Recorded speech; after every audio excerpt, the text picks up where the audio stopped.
Romance of Sui and Tang Dynasties Chapter 57. It's a fantastic piece of source material, just gives you this perfect window into a time where political loyalty was constantly shifting. Sand dune. Total chaos. The narrative even says, that man's achievement is predetermined by heaven. It's this idea that everything is fleeting. So our mission today is to track how these massive stakes, the Tang forces led by Xianniang, Li Shimin, they're trying to unify China, how all that plays out through these really intense personal encounters. Right on the battlefield. And the stage is already set for something brutal. The Tang are getting ready to attack the Zheng state, and they've just made this pretty dark alliance with Xianniang Khan, leader of the Western Turks. And this wasn't a gentle diplomatic meeting. Not at all.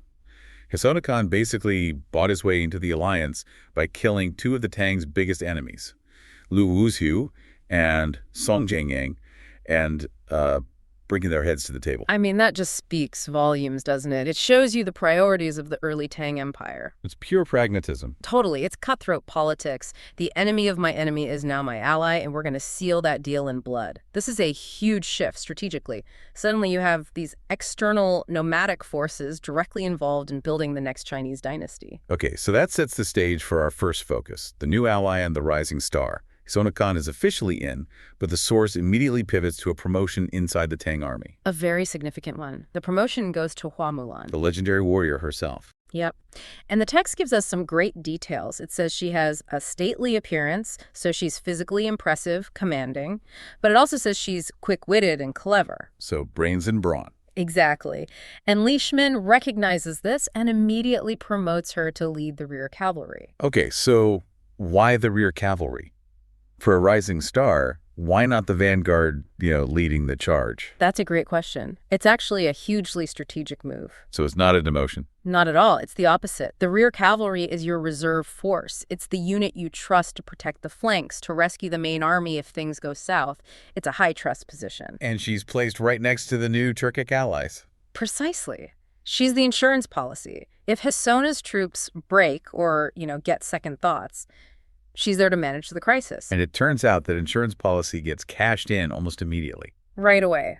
Mulan and the Turkic forces are advancing near Piaomiao Mountain, and they run straight into an enemy force. Led by Fan Yuan, a general for the Shi king, Du Jiande. And the conflict starts not with swords, but with words. It's immediately political.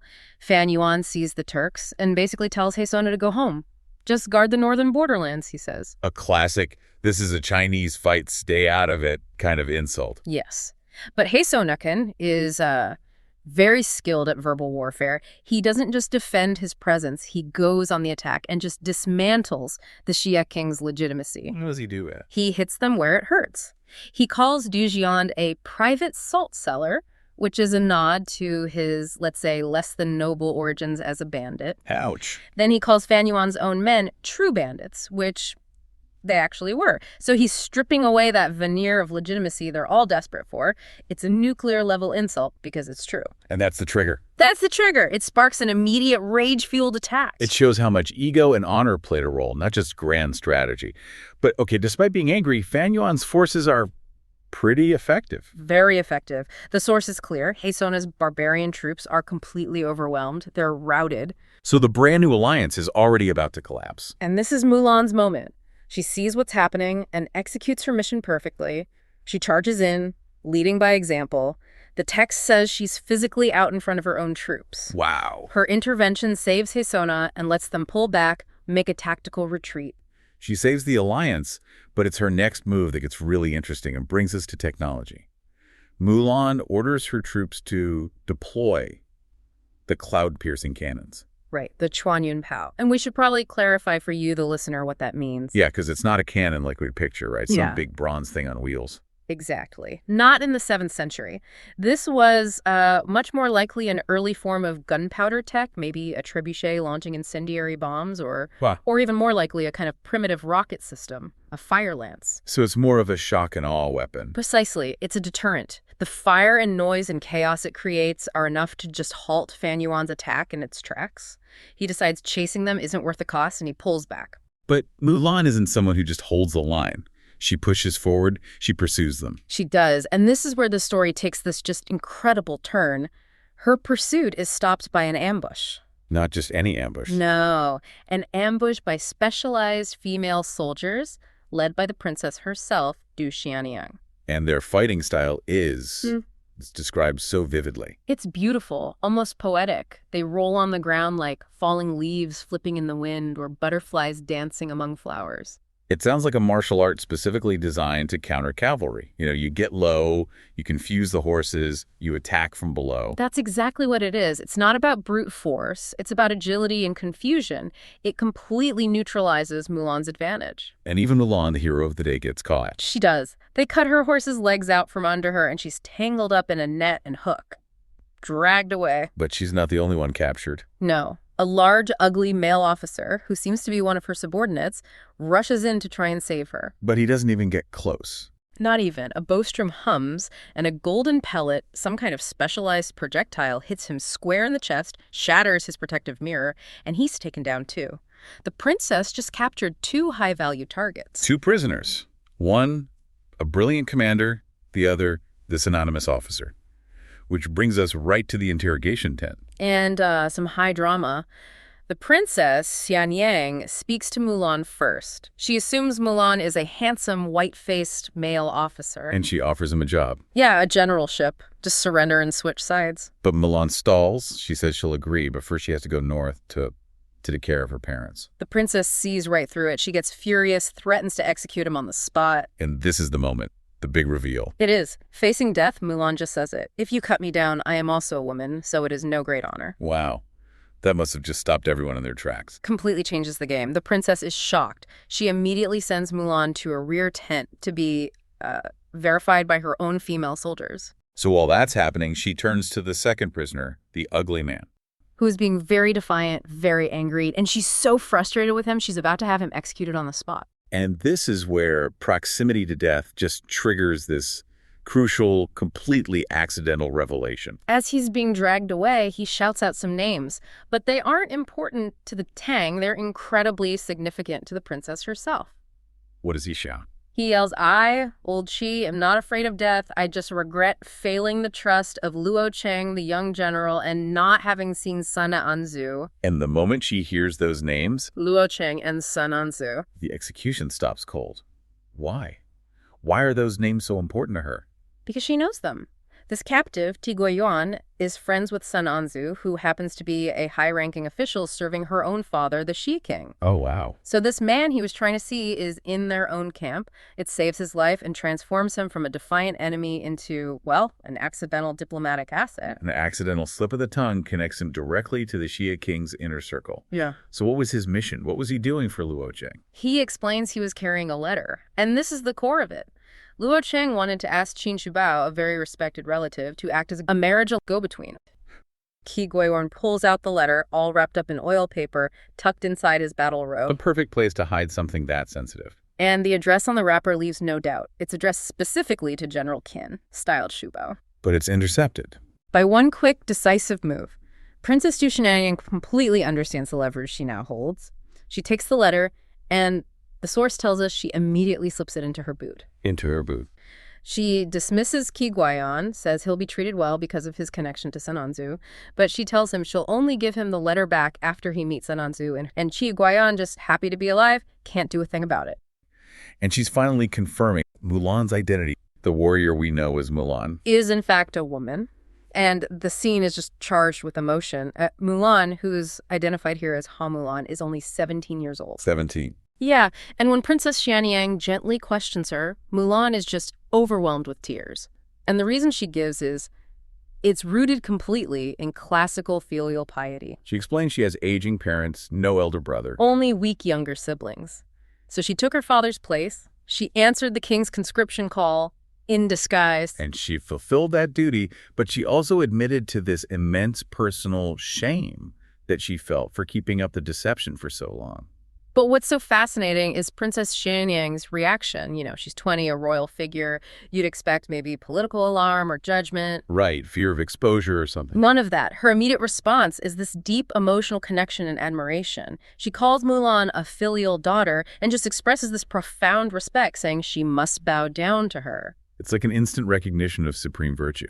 Exactly. It's more than just kinship. It's a powerful bond forming between two women who are both operating under this intense pressure of dynastic war. And they waste no time.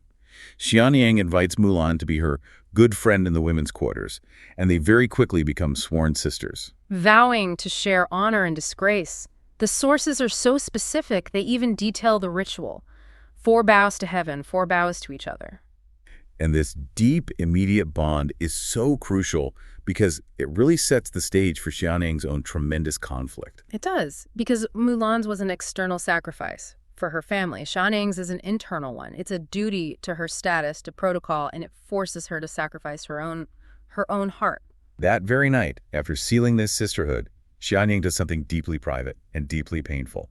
She pulls a letter from her boot. A letter from General Luo Cheng? Yes, and it confirms what we suspect. They have a mutual affection, they've exchanged tokens before. The love is absolutely real. So if the love is real, why does she choose this moment of all moments to proactively dismantle her own happiness? What was the pressure? The pressure was just overwhelming. So Luo Cheng is planning to send a formal marriage request through his friend Chen Shubao. But Xianniang realizes there is a massive political roadblock. Her main advocate at court, General Yang Yichen, he's now dead. Without that political backing, her father, the king, will never agree to the match. Never. And she can't even risk bringing it up with her wise stepmother, Cao Shi, because the situation is just too delicate. It's a non-starter.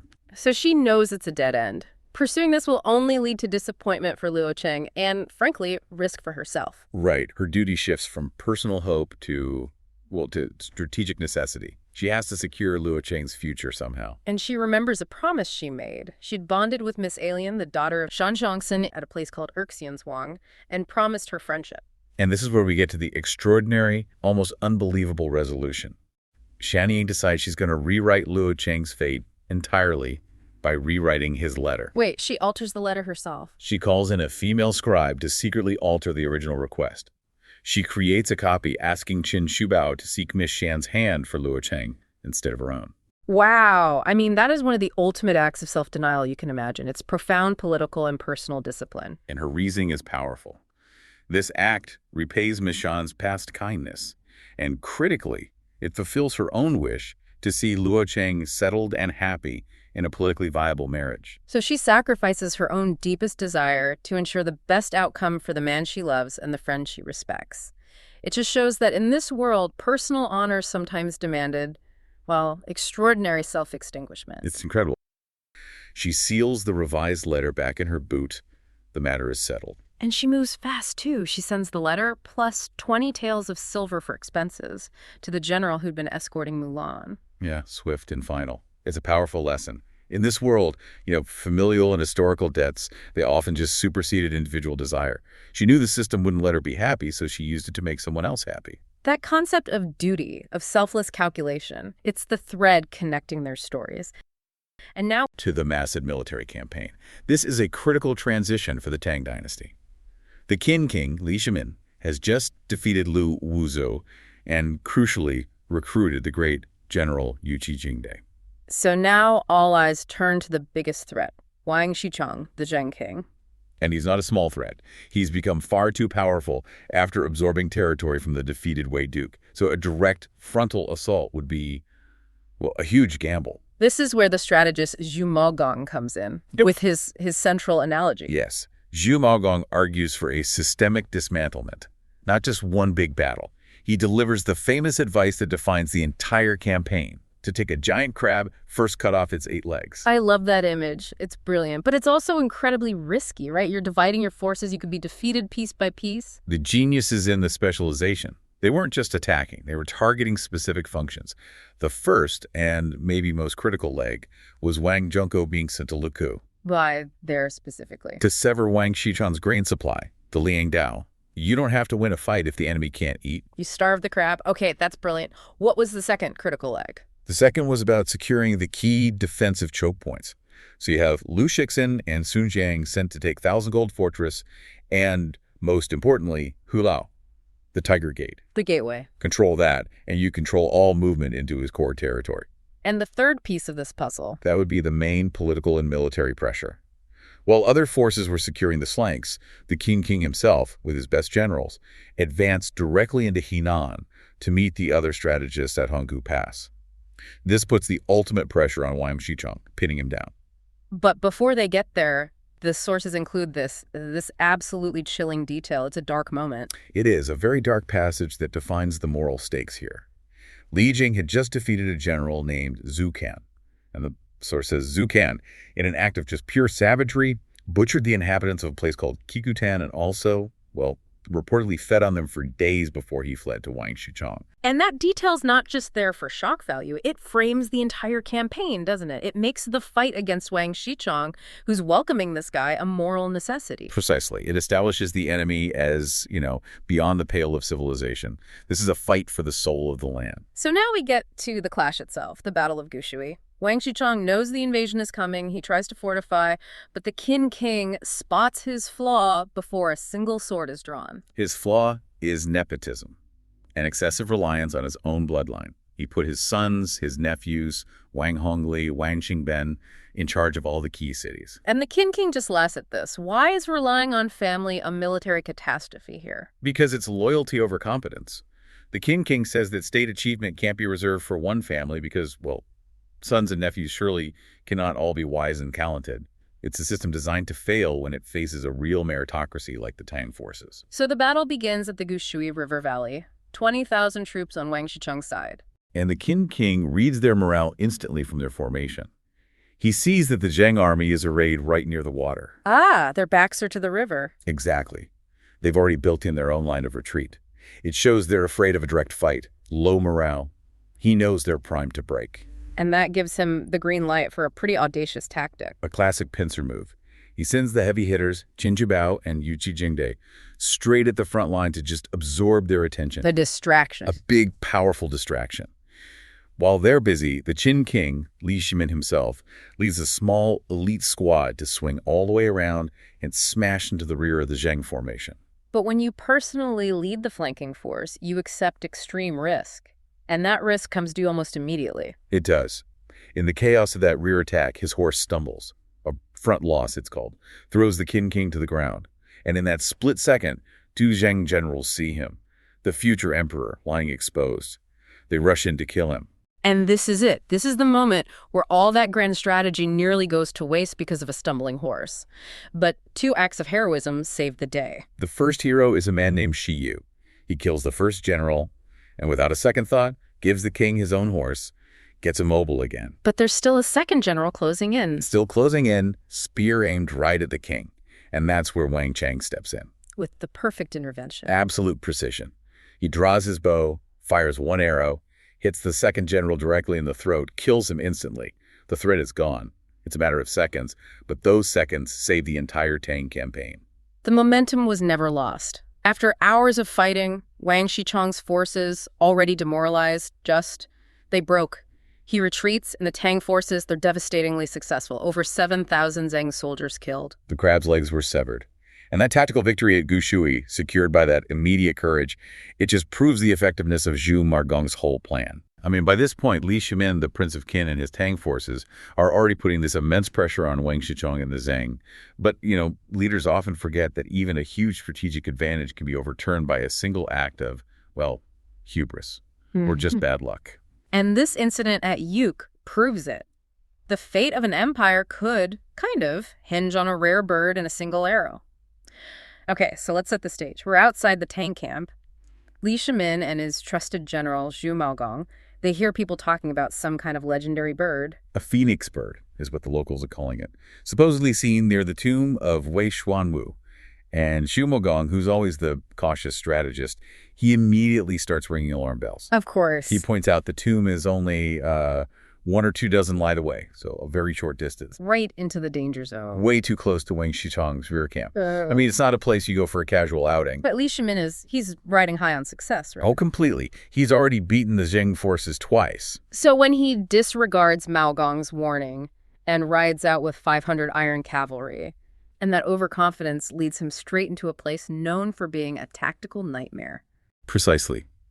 Yuk, near the Broken Soul Gorge. A place that's already legendary because of the Yellow Emperor, He's looking for a trophy, and he almost becomes one himself. So beyond the tactical mistake, what happens next is it's pure opera. They spot the prize. And our sources are very careful here to correct the record. It wasn't actually a phoenix, the Feng Yao. No, it was a foreign wild luan, a yellow one. And the description is incredible long neck, a flowered crown, 5 colored feathers, and it's leading like dozens of smaller birds. They're just completely mesmerized by this spectacle. Which is, of course, the exact moment the Zhang banners appear over the ridge. The bird hunt is suddenly a fight for survival. And Li Shimin, he recognizes the trap instantly. He gets ready to retreat, and you have to admire the commitment here. Oh, absolutely. Even with enemy soldiers closing in, he pulls back his bow, takes a shot at the Luan, and hits its wing. He gets his prize on the run. And then, without even pausing, he wheels around and kills the lead pursuing general, Xianniang, with just a phenomenal shot to the throat. But that only buys him seconds. Seconds. The enemy is right behind him, and up ahead is this terrifying obstacle, the Broken Soul Gorge, the Duanhun Jane. And this gorge is, it's the definition of a crisis point. The sources say it's 3 or 4 zhang wide. Which is what, about 30 to 40 feet? A huge gap, deep, and it looks impossible to cross on horseback. And he's alone. Yu Maogong is nowhere in sight. It's just him and the enemy army. Most men would have just stopped. Dismounted, tried to fight to the death. But this is Li Shimin. He spurs his horse. And takes a jump that the sources insist was, miraculous. A feat of horsemanship that just defied all logic. He lands safely on the other side. And this is where the story just veers completely into the mythological. Right. He's safe, but he's exhausted, still being pursued, and he spots the wounded Luan bird nearby on a rock. And he pleads with it. He actually asks this wounded animal for salvation. And the bird calls out 3 times, sort of pointing the way deeper into the ravines. So whether you see that as destiny, divine intervention, or just, the incredible focus of a desperate man, the sources want us to know that fate was not done with Li Shimin. He survived the jump. Only to walk straight into what seems to be a spiritual sanctum. So while Li Shimin is off being guided by a bird, the brutal reality of the pursuit catches up. Yes, we shift back to the battlefield. And we meet Xianniang, a really formidable Zhang general. He knows this terrain inside and out, calls it 5 Tiger Valley. He arrives, finds his comrade Yan Yi dead, and just vows immediate bloody revenge. And this is the moment where the entire moral universe of the war, it all comes crashing down. Because the person who shows up to stop him is his own former sworn brother. Xu Magong. Who finally arrives and literally throws himself between Xianniang and the direction Li Shimin fled. And you have to understand, this past relationship is it's vital here. It's everything. They weren't just friends. They had sealed a kinship, a ji. They'd sworn sacred oaths over burning incense, shared their lives when the served Duke Wei. This was a bond that was supposed to supersede any political affiliation. And Zhu Maogong desperately tries to appeal to that. He's pulling at Shan Xiangxin's gown, reminding him of their past. But Shan Xiangxin, he delivers this moment of just cold, hard political clarity. He honors the man, but rejects the loyalty. He says, I won't hurt you, Maogong, because of our friendship. But our service has changed. We are enemies now. He understands the war requires him to put the state before that oath. That's crushing enough, but then there's the physical act that follows. He draws his sword and cuts his own gown. Why was that specific ritual so necessary? Wasn't saying we're enemies enough. No, not at all. Yeah. Because these sworn brotherhoods were like social contracts. They were almost sacred. You couldn't just walk away. You had to ritually break it. You had to annul the vow. Yeah. So by cutting the jippel, Shan Xiangxin was performing this irreversible symbolic act. It's a political divorce, and he's doing it in front of all the soldiers. It's a declaration. To the world, and to himself, that his loyalty to the Zhang state now comes before everything else. He tells you everything about the fractured loyalties of that time. So while that deeply emotional conflict is destroying a friendship, Li Shimin, he's following the wounded bird. Right, and he enters a stone chamber, and the scene just shifts again. A serene, glowing monk is there, and the Luan bird flies right into his hand. And the bird transforms. It's revealed to be a white parrot, a Beiling Wu. And the monk, who the text identifies as Ting Sanzang, removes the arrow from its tail. He then tells Li Shimin to hide behind him and seals the cave entrance with a beam of pure white light. It's incredible. So when Xianniang finally gets there, He can't get in. And he sees a tiger in the cave. He sees a tiger, yeah. Maybe an illusion from the light, maybe some other kind of protective spirit. But whatever it is, he just assumes Li Shimin was eaten. So he gives up and leaves. And once the danger is past, the monk, having saved the future emperor, gives him this piece of moral advice. A 4-line gatha. What does it say? The building of an enterprise depends only on virtue. Governing the age requires complete filial piety. Both goods are difficult to achieve.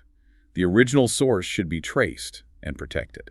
A heavy message? It suggests that, this supernatural protection isn't for arrogance. But for a higher moral purpose. Meanwhile, back at the gourd, Zhimao Gong has raised the alarm. Right, after that shattering encounter with Xianniang. So the rescue now has to rely on just sheer, raw human loyalty, not divine intervention. And this is where Yuqi Jingde makes one of the most memorable entrances in any of these accounts. He's found washing his horse at Luoshru Bay. And when the message gets to him, there is no time to put on his full armor. He just goes, bare-chested Shishen Luton riding his bald horse, the Alnet. I mean, that image of raw, immediate commitment, just charging into battle without any protection, it's astonishing. It's a loyalty that's just absolute. And unquestioning. He doesn't need to dress for war. He is the war. He's acting purely on instinct to save his commander. So he arrives and finds Xianniang leading away Li Shimin's captured warhorse as a sort of consolation prize. And Jingde immediately leaps the gorge, just like his master did, and engages him. He wounds Xianniang's wrist with a whip. And then comes a moment that really shows his strength. The source calls it divine strength. Mm-hmm. He wrestles the heavy Su, this long, iron-tipped lance or spear, right out of Xianniang's hands. Completely disarms him. And forces him to flee. It's just decisive, immediate, overwhelming power. So Li Shimin emerges from the monk's cave, and the danger isn't just neutralized, it's been completely reversed. And Jingde confirms he actually took out 2 more Zheng generals, Fan Yu and Chen Zilu, at the valley entrance on his way in. Wow. So he didn't just save the prince. No, he secured the entire perimeter single-handedly. But he's not done. Not even close. He then spots Wang Xichong himself, who was observing from a safe distance, and drives the Zheng leader and his entire entourage all the way back to Xinqiang. This bare-chested rescue turned into a full-on rout. It did. And Li Shimin's response is immediate. A chest of gold and silver. That's not just a payment. No, it's a profound statement about the value he places on that kind of instantaneous, ferocious loyalty. And all of that incredible personal drama, it was set against this backdrop of the Zheng state just strategically collapsing. Absolutely. Wang Xichong was so paralyzed by fear he wouldn't even engage in open battle. That's why he was watching a skirmish from a hilltop instead of commanding his armies. So Xianniang's betrayal, that cutting of the Japao, you have to see it as a mirror for the entire Zheng state. Internal loyalty was fractured, and external loyalty was just dissolving rapidly. And the sources document this cascade of political failure. You see the entire southeastern flank of the Zheng state, Rongzhou, Bianzhou, Juzhou, Huazhou, it just collapses. They just surrender, one after another. And these weren't small defections. No, they were massive and organized. You have Yang King, the governor of Shanzhou, who delivers 25 entire prefectures and counties to the Tang. And then another key governor, Shi Derui of Weisu, brings 7 crucial prefectures with him. These are huge chunks of the map, just voluntarily joining the Tang. The state was disintegrating from the middle out. It seems like the only thing keeping Wang Xichong in power was, desperation? Desperation in 2 remaining strongholds, Tianjin Fort and Hulao. The throats of the region, as the sources call them. Precisely. They are these strategically vital bottlenecks, and they're preventing the Tang from consolidating all their gains. And the situation was getting tense. Tense enough that Tang intelligence intercepted Zheng spies heading to Lishu, trying to beg for aid from the powerful warlord Du Jiande. So the immediate personal victory that Yuqi Jingde won, that had to be translated into strategic reality. Yeah. And quickly. And guess who steps up to solve that problem? Zhimao Gong. The very same general who pleaded for his master's life and saw his kinship oath cut to pieces.